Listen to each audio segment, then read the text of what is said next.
Hello guys, so in this video let's talk about gradient colors. Okay, I'm going to show you how to create your gradient colors and then specify them in your various shapes like rectangles, circles, text and lines and all of that. So without delay, let's start. So as usual, we have our canvas. We have defined the canvas here. We have its ID, the width, the height, the border specified. In the JavaScript code, we have this variable that we've declared that is making sure that we are selecting the right canvas. And then we have the context that we are applying to our canvas. Okay, so now the next step is that we are going to create the first gradient color. It's going to be a radial gradient. So I need a variable that I'm going to call radial gradient. I will say equal ctx. Okay, so ctx is this variable here is we're going to make sure that we are writing or drawing on the right canvas and with the right context, which is a 2 dimension. And here I will use the method create radial gradient like this. Okay, so inside here I need to specify the parameters that would determine how the colors are going to be disposed in a gradient format. So here I'll say 200. I need to have like 6 parameters, and the last one will be 100. Okay, so next I will say uh, radial gradient. That no, that's a mistake. Let me remove this. Sorry, so I'll say radial gradient. So radial gradient is this variable that we've declared here. So we will add the colors. So I'm going to use the method add color stop 0. I'll use the color tomato. It's going to be red. And then a second line, I'm going to say radial gradient again and add color stop. That will be 1 and purple like this and semicolon. Yeah, so this is what we need to do. Okay, so as for this particular radial gradient color, we want to apply it to a circle. So let's create our circle. So I'm going to say ctx. I already showed you how you can create a circle. So you need the begin path method. So we say ctx begin path, and then we need to use the arc method. So we say arc like this. The first 2 parameters are going to be that of the coordinates. Okay, so x coordinate and y coordinate. The third parameter will be that of the radius, and if it is a circle, the start angle must be 0 and the end angle must be 2 times pi. Math that pi like this. So the circle will still not show because I need to use the stroke method. So when I do this, we will have a normal circle by default. Okay, the circle will display like this. It will not be filled with the color. It's going to be just a circle showing like this with its border. All right, so what if we want to fill this particular circle with our gradient color that we've created here? What we need to do is we need to use the fill style method. So we will say ctx fill style, so this property, and then we will apply the radial gradient color. So we say radial gradient. So that's the name of the variable here. Still, the circle will not be filled because we need to use another method just before the stroke method. So we'll say cts dot fill. So this is going to make sure that the color is going to fill our circle. So now you can see how this will display. So the gradient colors here are defined here in these parameters. For example, if I say 10 here, now you will see how this will change. Okay, what if I said 20 here? It will show like this. If I say 20 like this, it will show that way, and all of that. So if you want to display different, gradiency in the color, you have to work with these parameters here on this line. This is where you are actually defining how the variations of your colors would look like. And here you are specifying the two colors that will show. Okay, so this is for the circle. And also, so here we are displaying our gradient colors because that's where we have declared and specified the gradient color. What if we want to use a normal color? We will simply come here and say if we want a blue color to fill our circle, we'll say blue like this. So if you say blue, now you see you have blue color here. If we do not have this line of code, but still use the fill method here, now, by default, the fill color will be black. All right.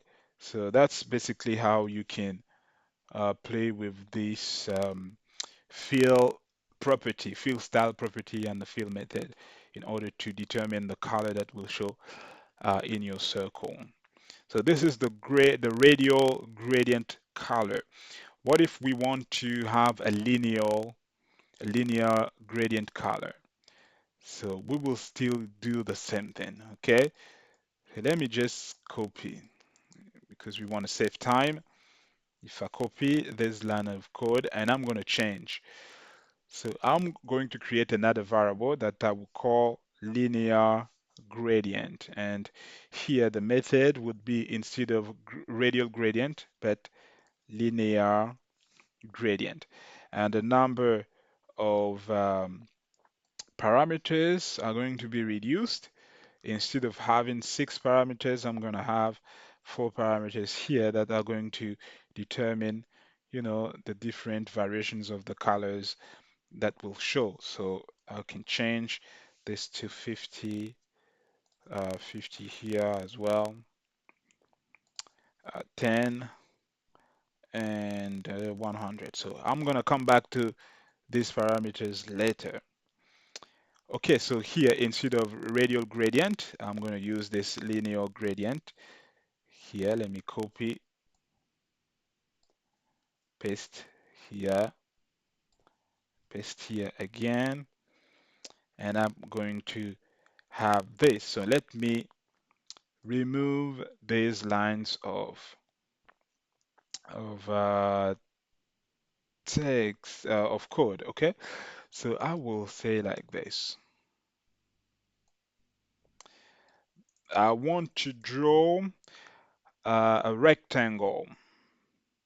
Okay, and I want to draw a rectangle. Well, how do I do it? So I will still use the begin path method. So this one I will leave it like this. And I'm going to use another method, which is the fill rect. So ctx that fill rect. Okay, so here I will have my parameters. The first two, as usual, would be the coordinates, the x and y coordinates, and then the last two parameters are going to be the size or the dimensions of my rectangle. So if I say like this, yeah, so we have this particular rectangle showing on the screen. So if I say 120, 100 like this, yeah, so I will have this. Let me put semicolon like this. Okay, and so this color that you can see here is actually that of the gradient here because we've not specified this linear gradient to our rectangle. So it is inheriting from from this color here. So what we need to do is that we want to specify the linear gradient color. So I'm going to use the same method, which is the fill style.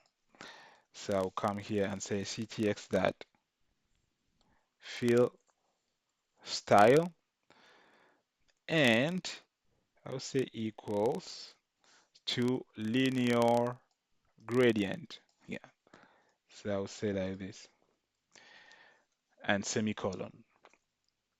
So once this is done, now you can see it's going to display according to what we have specified here in our parameters. Okay, so as usual, if I didn't want to use the gradient colors, I can use the normal colors. For example, if I said red, I will have red. All right, so if I said black, I would have black like this. I'll have black here. Okay, so I can leave the linear gradient because that's the purpose of the video. And let's say, for example, here, if I change the parameters here, how this is going to display. Now you can see how it will display here. If I also changed this one here, it will display like this, for 100 like this, you see. And this one, if it was 150, how would it be displayed? It would be something like that. So this is linear gradient, and we have applied it to a rectangle. Okay, so this is how you do it. You need the fill style method to do just that. All right, so let's continue our video. So the next thing we will do is that we will apply the linear gradient to some text. Okay, so that will be a little bit the same thing that we've done for the rectangle. So that's why I'm going to copy this line of code here just to show you. So this one, I will call it linear gradient 2. We'll still use the create linear gradient here and use these parameters. And as for this one, I'm going to say 2 and 2 here, linear gradient 2, linear gradient 2, just to distinguish it from the first one here. And then if I want to create my text, so I will still need the begin path method. And as for the fill style here, I will assign it the value of linear gradient 2. Okay, so this value. And you know what? I'm going to do it like this. Maybe this one I'm going to change a little bit of this parameters. So I'll say 100 and 60 like this. Okay, so what else can I do? And I will say 100 here and maybe 0 here. Okay, so next thing, what should I do? I will remove this. All right, so if I remove this one, so the next line of code here, I want to create my text. The first thing I'm going to use is the method font that will allow me to define the font. Like here, the font family and all of that. So if I say 30 pixels, Arial. So this is the font size and the font family. And then I can now choose to display my text. So I want my text to be colored. So I'm going to say fill text. So if I use fill text, this will inherit, the color, the linear gradient 2 color here. So fill text in the parameters. So I'll say here parameter. The first parameter is going to be the text that I will display. So I'll say gradient. And the second parameter is going to be the coordinates. Okay, so if I say 330 and 50 like this.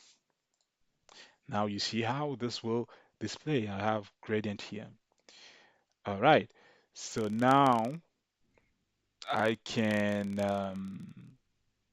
maybe say that I want a text to be italic. So if you say italic like this, it will be italic. Yes. So if you say bold, for example, it will be bold. Yeah. If you say 40 like this pixels, it's going to increase the size. If you say 300 like this, yeah, you can see. You can say 60 for the y-axis. It's going to be like this. As for the circle, I can leave it like this. All right. Okay, so this is how you apply some gradient colors to your text. And as you can see here, the color of the text is gradient because it is inheriting from this one. And you play with these parameters if you want to, determine or specify the variations of the colors according to, the dispositions and all of that. And the last thing I want to show you is how to apply some gradient colors to a line. All right, so that's going to be the last thing I want to show you. So I'll simply copy this line of code, and instead of linear gradient 2, I'll say 3 here. This will be 3 as well, 3 as well. And then, so I would still need the begin path. Okay, as for these ones, I will not use them because I'm using a line. So the lines necessitate us to use uh, specific properties and methods. Okay, so if we want to create our line, how do we do that? Okay, so we will say begin path. And as I have already shown you, we need to say move to, that is going to determine the starting point of our line. And in the move to, we will say specify the coordinates. X axis will be 50, and then the y axis will be 280. And we will say CTX line 2. So line 2 will say that is going to be the ending point. So we say 150 and 240, for example. And then the last thing is that we need to draw. So we will say CTX that stroke and semicolon. So now we will have this particular line. All right, so we can choose to use some properties. For example, if we want to increase the height, the width of the line, so we will say line width like this equals maybe 20. So this is going to increase that, as you can see. Okay, next thing we can say that we want to increase the line cap. We want to change the line cap. So we want it to be round. So line cap equals, inside the quotes, we will say round and then semicolon. Now you can see it's going to be round, and by default, the color is going to be black. What if we want to assign maybe this gradient color here, linear gradient 3? All right. We will need to use the stroke style. Okay, so we'll come here and say CTX that stroke style equals So I'm gonna copy this, paste like this. So now you can see the color that will be. So if we want to actually have some gradient color show, we need to play with these parameters. So like for example, if here I said 20 and 50, like this, how would this be? Yeah, so now you can see that we'll have our gradient color showing on in the line, okay? And that's it, guys. So that was it. That's what I wanted to show you in this particular video. I hope it was informative. If you still have questions on this that I have what we have discussed in this video, feel free to write in the comment section, and I'm going to be more than willing to reply. I hope the video was informative. Don't forget to subscribe, and let's meet in the next video.